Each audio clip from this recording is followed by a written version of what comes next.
Earlier in the year, my school had its swimming carnival.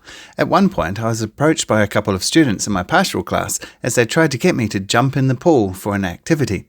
They assured me I would get extra points for our house instead of the single point for student entries. Alas, I had to say, sorry ladies, I can't. What they didn't know is that I have skin-cooling urticaria, often referred to as cold urticaria, a condition in which the skin develops hives, urticaria, or other allergy-like symptoms when exposed to cold temperatures. This can include exposure to cold air, water, or objects.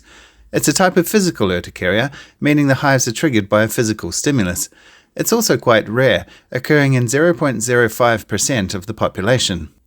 My cold urticaria story started back in 2005. I was at the beach for a few days with a group of friends. On the second day, we all went for a swim in the ocean, and when I came out, I was red all over, looking like I had a full-body sunburn. It gradually faded, and I put it out of my mind. Then a couple years later, whilst living in South Korea, I went for a swim in a pool, and by the time I came out, I looked all bumpy like cottage cheese. When I moved back to Australia, I was taking photos of Hopetown Falls and Beauchamp Falls down in Victoria. It started raining, so I ran back through the bush, and by the time I got back to the car, my arms were splotchy all over. I went to an immunologist and ended up being diagnosed with cold urticaria. It still affects me now. Trips to the beach have me staying on shore whilst my munchkins have fun, as the water is generally too cold for me to join. At the gym, I'll get warm from lifting weights, but then when I stretch afterwards, the aircon cools me down too quickly, and this happens. The other day I went for a ride with my boy in the winter air, and this is the result, even though I was wearing a long-sleeved hoodie at the time. It's really quite annoying, as it doesn't just make my skin look messed up, but gets really, really itchy. So what's going on? Cold urticaria is an immunologic reaction, but it's not a typical allergy involving antibodies reacting to a foreign substance, like pollen or peanuts. Instead, the trigger is a physical stimulus, cold. Symptoms of cold urticaria are red, itchy, raised welts, hives, on the skin that was exposed to cold, swelling in the affected areas, particularly the hands, lips, or face if exposed. Severe cases may cause systemic symptoms such as dizziness, a drop in blood pressure, or even anaphylaxis when the whole body is exposed to cold, for example when swimming in cold water. The symptoms usually appear within minutes of exposure to cold, and the hives typically resolve within an hour or two after warming up. Trigger factors include cold weather, wind, or icy environments, contact with cold water, for example swimming or washing hands, and even consuming cold foods or beverages. The exact cause of cold urticaria is not fully understood, but it's thought to involve the release of histamine and other chemicals from mast cells in response to cold stimuli. These chemicals cause the characteristic swelling and itching.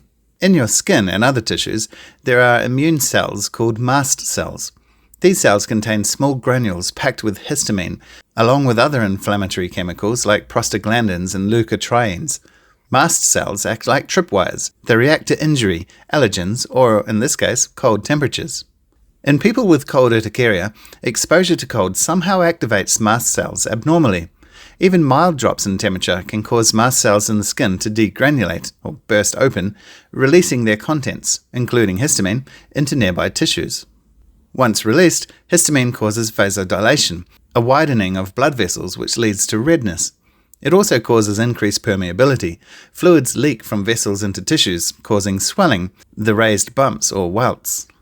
Nerve endings are also stimulated, which causes itching or burning.